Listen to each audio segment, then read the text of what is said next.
Chairman, Co-Chairman, distinguished participants, it's my great honor today to address the topic of HIV comorbidities in children and adolescents.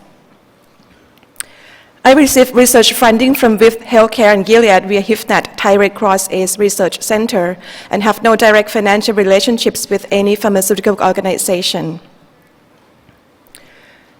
Currently, more than 3.4 million children and adolescents living with HIV. By 2014, over 800,000 children on ART. Therefore, there are currently mixed population of children and adolescents living with HIV. The first group is the surviving children and adolescents who start treatment late in their life. So comorbidities in this group much more related to advanced stage of HIV. The second group is the aging adolescents who received early treatment, and comorbidities in this group is more related to long-term exposure to antiretroviral drugs. I met this girl when she was 6 years old. She has AIDS and malnutrition, lost her mother, and seek for treatment. At the beginning, we are very concerning whether she will make it, whether she will respond to antiretroviral drugs. She progressed nicely. She improved very well in the first 2 months, 18 months, and now she is 18 years old, perinatally HIV-infected adolescents. So we have to make sure that the benefit that we gain from antiretroviral drugs will not be compromised by comorbidities. Therefore, I would like to address comorbidities in 3 parts. The first one is to describe pediatric HIV comorbidities. The second part is on the needs for pediatric antiretroviral drugs development in parallel with the adult drugs in order to make sure that there are minimized HIV comorbidities, because these groups, they need to take antiretroviral drugs for decades or more than that. And in the last part, on the challenge of integration of screening and management of pediatric HIV comorbidities in resource-constrained settings. Because when we roll out the program of antiretroviral drugs, we use public health approach, and how we can still use public health approach to triage the one with comorbidities and manage them before it's get a long-term consequences. When we think about pediatric HIV comorbidities, it's come from the multifactorial factors. The first group is from the opportunistic infections, chronic inflammation that caused by HIV itself, that cause chronic lung diseases, delay in growth of puberty.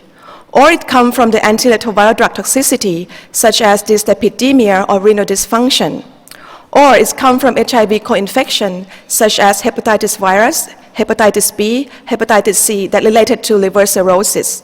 Or it's come from human papillomavirus or HPV that we all know that is related to anogenital cancer. Or it's come from the psychosocial factors vulnerability that the patients are lived with that might contribute to their mental health problem, alcohol or substance abuse. But because of the limited time, I would like to address the first 2. What is the difference between pediatric and adult HIV comorbidities? In adult and elderly, with the aging process, the end organ is deteriorate over time. But in pediatrics, they are in the stage of attain developmental milestone or get mature in the organ, so the manifestation is different.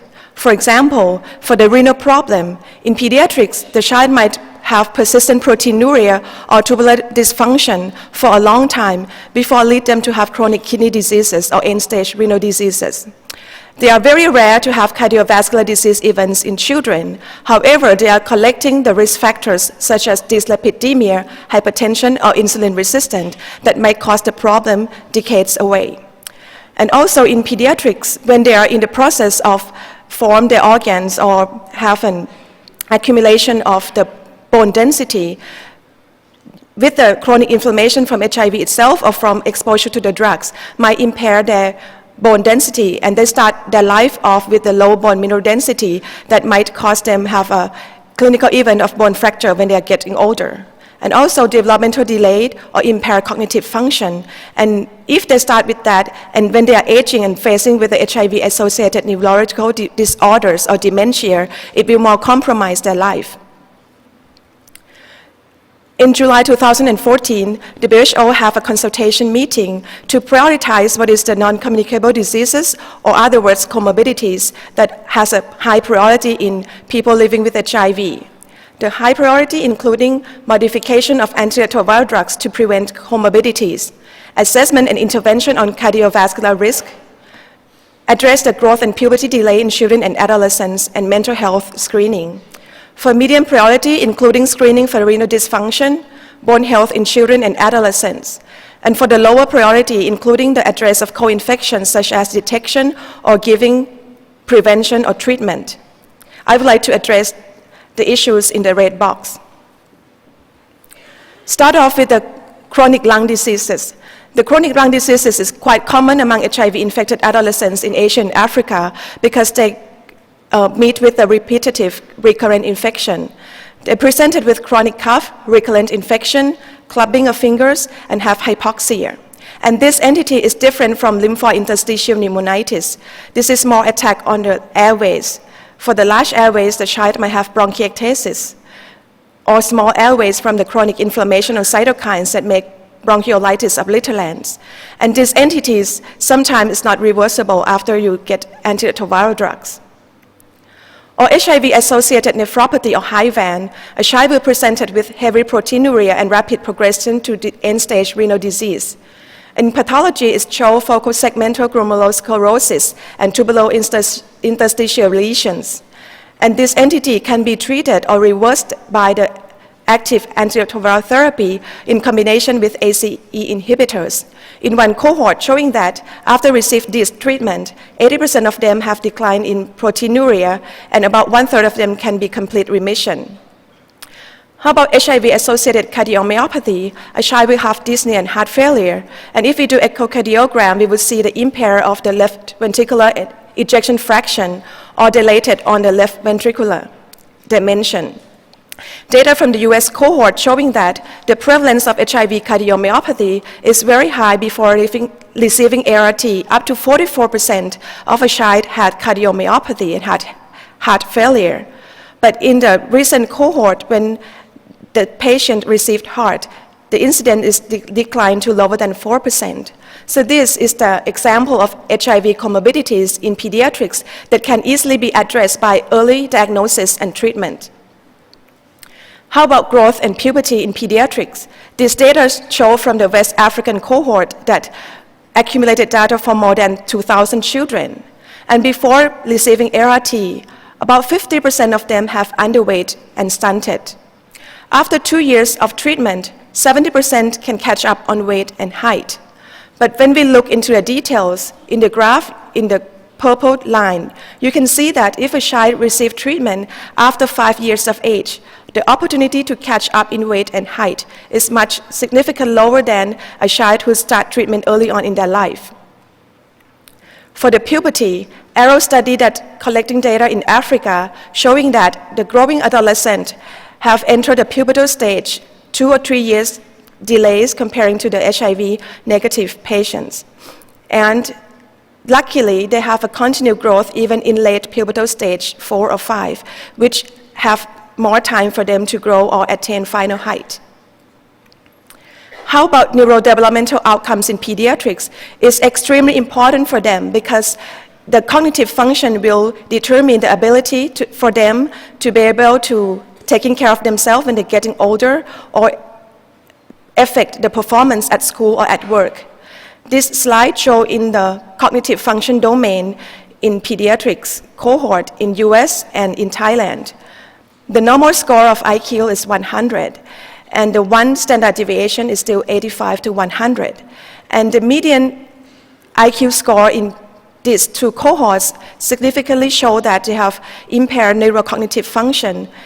In US cohort showing that if a child experiences AIDS symptom, the median score is around 78, comparing to the HIV-infected child that not progressed into AIDS, who had score 83. And in Thai cohort, there are significantly reduction in neurocognitive function, IQ 75, comparing to the 90 in control group.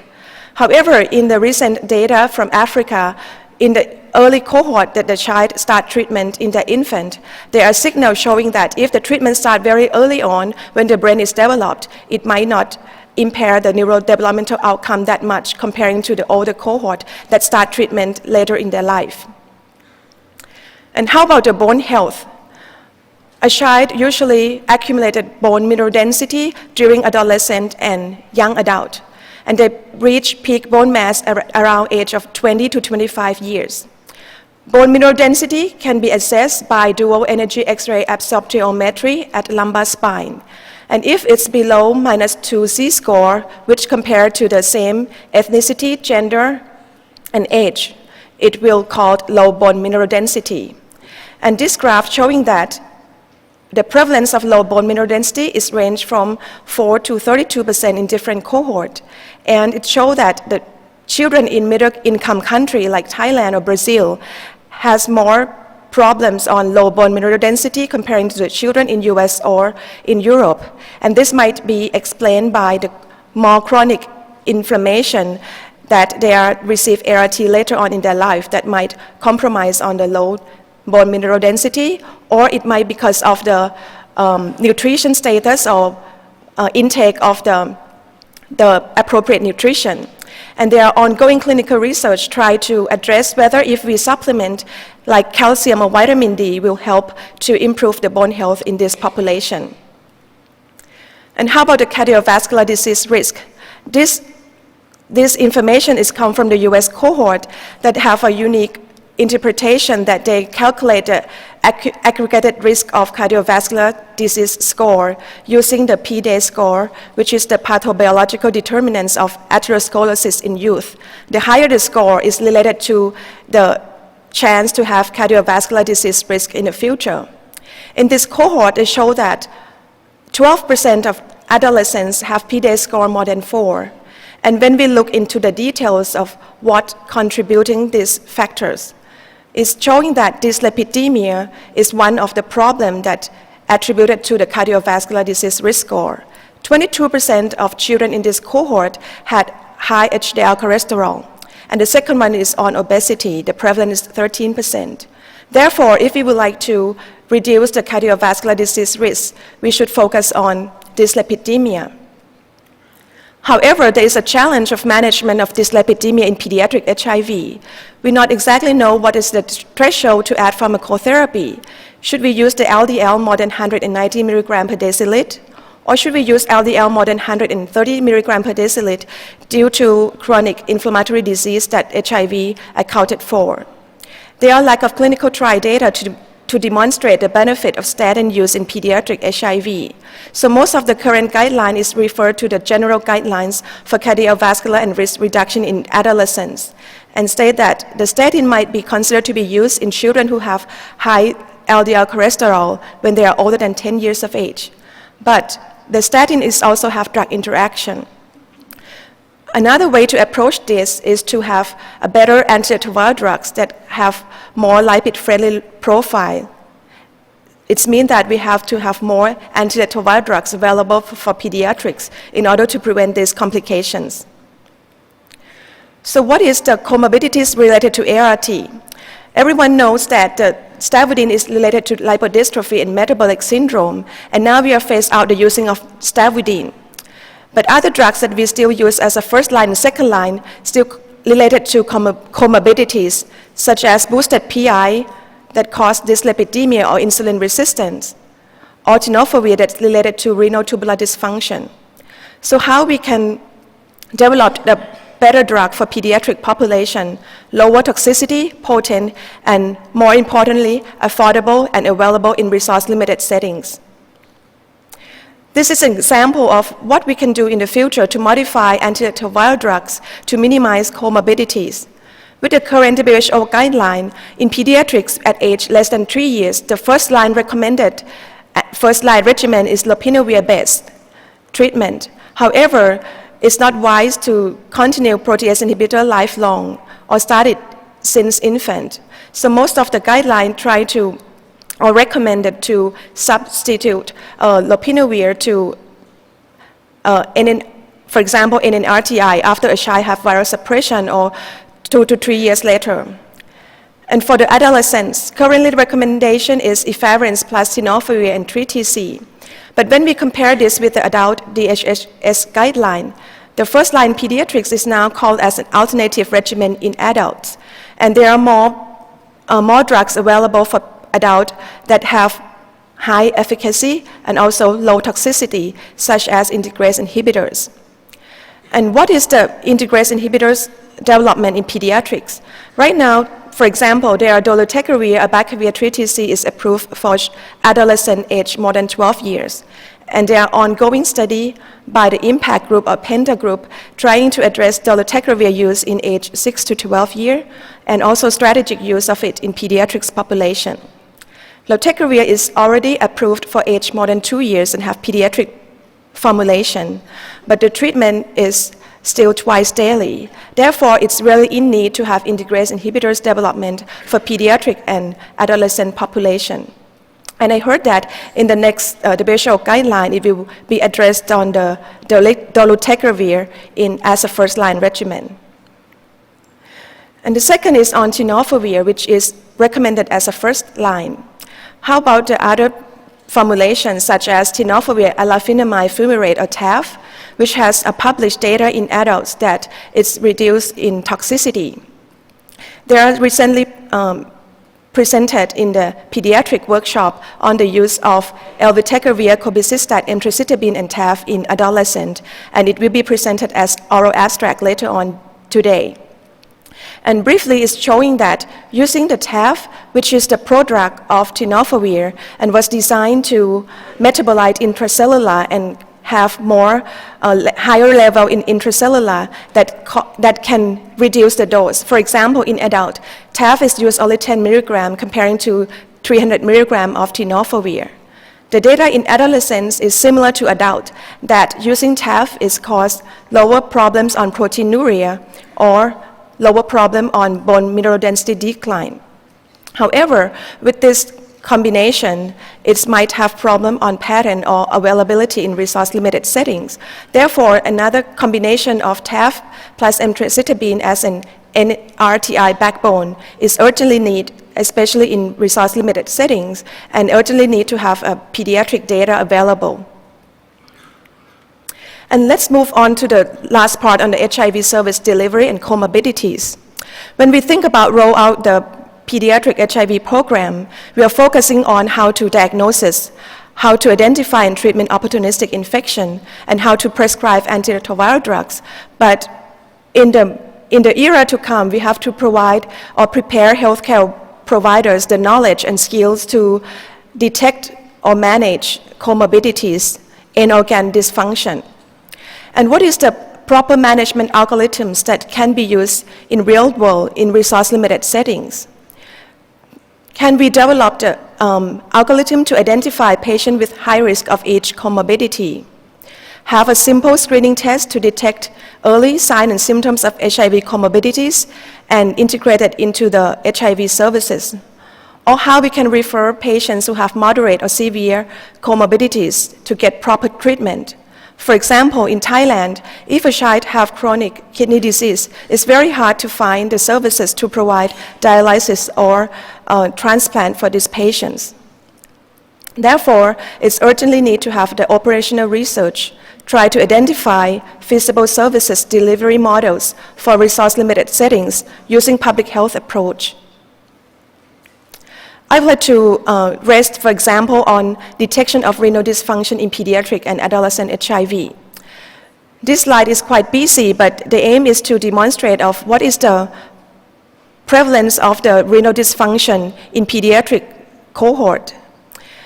The proteinuria is the one that is quite common in pediatric population. It's ranged from 5% up to 20% and is quite related to how long that they received ART and also the effect of tenofovir use that start to be widely available in adolescent population. Comparing to the chronic kidney disease that have impair in creatinine clearance that occur only 1 to 4% in pediatric population. And how we can detect renal dysfunction in pediatric population. The current US guideline on the screening of renal dysfunction is designed for the individualized care. The recommendation is to evaluate renal function with eGFR twice a year, evaluate kidney damage with urine analysis annually. However, with using this algorithm, it might not feasible or implementable in resource-limited settings when there are many patients in the clinic. So when we look into the details of what is the clinical manifestation of children who have renal dysfunction, and in the FACTS cohort, it's showing that the prevalence of chronic kidney disease in pediatrics is 4.5%. But almost all cases had persistent proteinuria, and only 2 of 20 cases had GFR low. So therefore, the operational research question that might be worth to think about is how we can screen patients. Can we use a urine dipstick as a screening tool to triage patients who might have renal abnormalities, whether it's cost effective? Or in terms of tenofovir that was used widely now, can we use urine dipstick to detect glucosuria or proteinuria to triage patients to have renal abnormalities? Or whether we can use the risk factors such as a child who have AIDS, a child who have malnutrition, a child who have boosted PI plus tenofovir as a beginning step to call as a high-risk patient to have comorbidities and start to use simple screening tests in the clinic and then find the one who have HIV comorbidities. So in conclusions, I would like to say that pediatric HIV comorbidities are changing in the face of ART. And it's quite simple that it can be prevented or minimized on HIV comorbidities by early diagnosis and early treatment. And the second, we need more pediatric antiretroviral drugs with lower risk of long-term toxicities as a maintenance therapy, accounting that these patients need 40, 50 years of antiretroviral therapy lifelong. And also, monitoring and management algorithms are urgently needed, using public health approach of how we can monitor and detect a child who already start to have comorbidities. And I would like to end my talk with the description of this photo that was painted by HIV adolescent in our clinic. He named this picture as my life. For my future, I would like to have family, house, rice farm, money, which I learned for a living. I'm on the promising way of hope. And I do believe that HIV-infected children, wherever they are in the world, deserve it. And with early treatment and have a better pediatric antiretroviral drugs, will make it come true. And I would like to acknowledge especially Dr. Chris Barrer, who gave me an opportunity 15 years ago to be a faculty fellow at Hopkins, and also the friends and colleagues at Research Institute of Health Science, Chiang Mai University, including my mentor, and also colleagues at HIVNAT Thai Red Cross AIDS Research Center, Faculty of Medicine, Chulalongkorn University, who provided support and also conducting research in the past 15 years together. And also special thanks for colleagues who support for the presentation preparation. Thank you very much.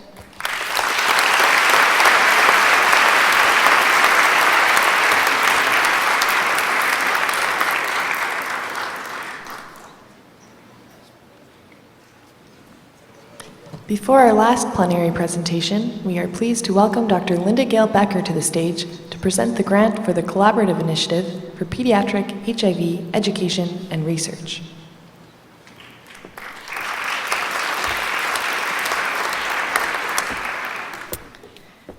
Tenyoe, that was a beautiful overview.